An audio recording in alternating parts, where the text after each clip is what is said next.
bounce back against the Bombers. Yeah, it was. Yeah, it's any time that we're challenged as a group and we need to respond. I think, generally speaking, over the past 2 or 3 seasons, we've been able to, and it was good to do that on the weekend. Was there a bit too much of an overreaction from outside forces, I guess, from the Hawthorn game? Oh, we don't really take any notice of the outside forces. That's for them to make comment on and everyone else to jump up and down about. We just worry about what happens internally. Was it particularly pleasing given no Fife, no Barlow, no Mundy in the midfield, and these young guys sort of stepped up and played their role? It's been the strength of the group for a while now that regardless of who comes in, who's injured or what the team lineup is, we give a certain amount of attitude and intensity and that gets us the result, and it certainly was the case on the weekend. How difficult was it out there? Obviously pretty hot conditions. Mark Thompson was saying last night that the Bombers sort of went into conservation mode a little bit because of the heat. How did you guys pull up and how did you feel on the day? Look, it was hot. It was 33 degrees in April's pretty warm, but let's not jump up and down about it too much. We have to travel to other parts of Australia where there are and can be extreme conditions throughout the year, whether it's wet, cold, humid, Darwin, Queensland. We play in every state in Australia this great game. So, yep, it was challenging, but yeah, I'm not too concerned about it. It's obviously, we train in the heat over here and we're probably a bit more acclimatised than Essendon, but yeah, I'm a little bemused about the overreaction to it a little bit.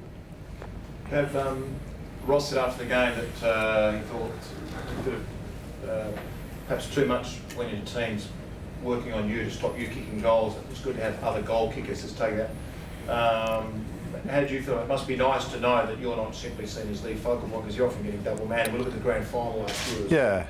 That, again, it's been the strength of the group that when we have multiple goal kickers, I think upwards of 10, we basically win the game of footy. And again on the weekend that was the case. You had a lot of midfielders dropping forward, kicking a few goals and really sharing that load. And that's the way the modern game has become, and that's the way successful teams play, that they certainly have a multitude of goal kickers. Just in your mindset, kicking goals, that first goal you kicked, that must have travelled nearly a good 65, 70 metres.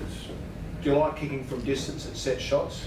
Yeah, look, it's something that it's taken a little bit of time to get back to that real depth and penetration in my kicking. I obviously had a pretty significant back injury at the end of 2012, and that restricted a fair bit of my movement even into last year with ground balls and some long kicking. So I'm starting to get my fitness back to a level that I'm pretty confident going for those kicks and obviously getting around the ground, and it's always nice to hit them sweetly like that.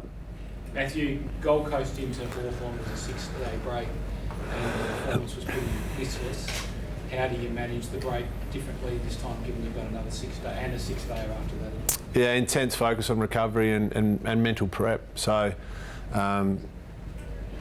we think we've got a really good handle on physically getting ready and preparing that way, and strength and conditioning guys, our physios and doctors are put that at the absolute paramount importance to make sure that we're ready, recovered from the game, but the mental preparation as well. We're coming up against a side who will want to respond fiercely to the way they've been playing the last couple of weeks, and it's a combination of that physical recovery from a game that was challenging and then getting our minds ready for what's coming on the weekend. Is there any updated word on Chris May? He trained today, or he at least ran today, so he'll have to pull up from that and see how he is. I believe he pulled up pretty well. He was doing some testing in the gym before he went out there, so there's been progress there, but he needs to pull up really well from that and then train Thursday. And Michael Walters as well, how's he going? I believe he's getting an update tomorrow from a specialist, and you guys will be informed after that, I think. But yeah, he's tracking okay, but I think tomorrow's the day that everyone will find out what the progress is. Sort of the life of a football club, isn't it? Someone's going through a tough patch, someone's going well. Yeah. Like a city on its own. Yeah, it's an AFL season. There's it's ups and downs like no other, and this time last year it was myself and Aaron and a few other senior players with some issues, and a lot of our younger developing players were up and about. So you never take for granted your spot in the team, and you never take for granted the opportunity to run out and play. So. Unfortunately, there's a couple of guys sore at the moment. It's good to see Gary Gibbertson back out running, and he looks as though he's taken some steps forward with his shoulder. But yeah, we'll wait and see with a number of those players. Sydney have struggled early on. Does it feel like they've lost a bit of their mojo in the past 2 years?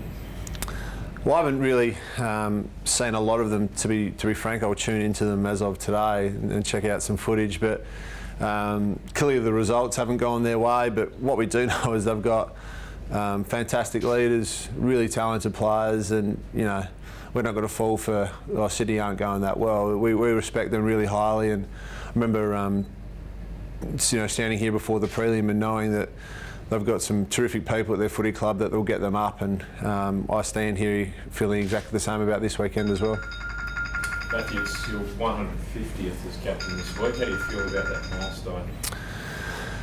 Oh, look, it's I guess it highlights how long I've been around and the longevity of my career, which is nice, and to represent the footy club as captain 150 times and run out as the team leader is something that I hold really closely and never take for granted.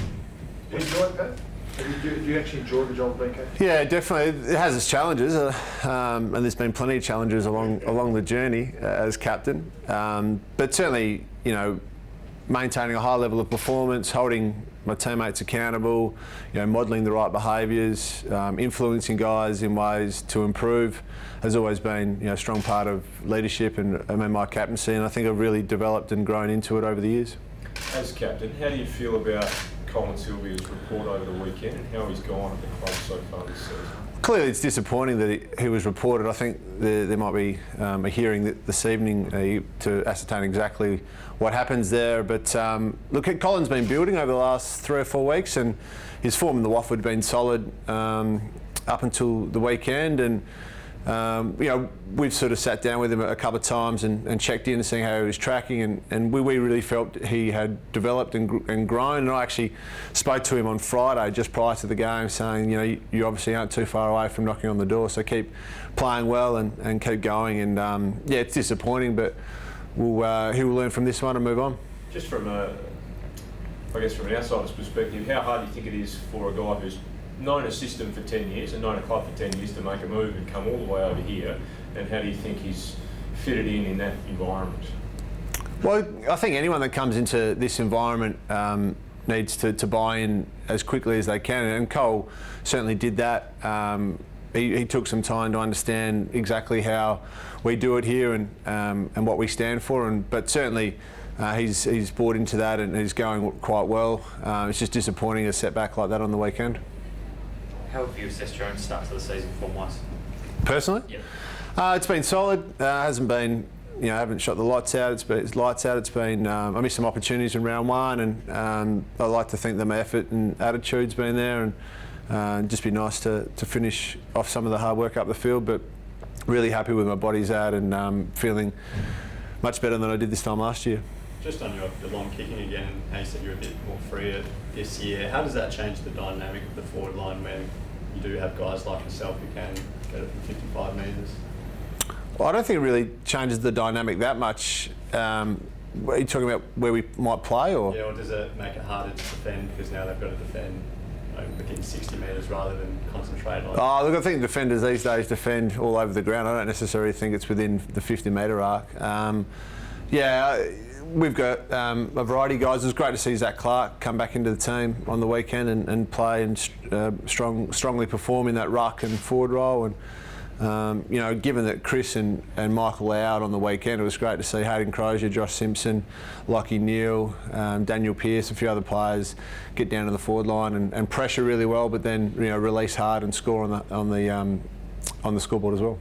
The possibility that Michael Walters has an extended layoff, big opportunity for someone like Crozier, you think, who obviously has talent? Yeah, he's got immense talent. I think everyone sees it out there that he's got a natural ability to run and jump and kick the ball well. And yeah, hopefully, if he does get an opportunity, he takes it. He understands what that role, how important it is for the team. That role, that high half forward role, pressure off the back, and then really releasing hard and creating some scoring opportunities as well. Do you're going to take Mark of the Year? He's going to try. I reckon there was about 3 or 4 on the weekend where he tried. I just hope I'm in the photo.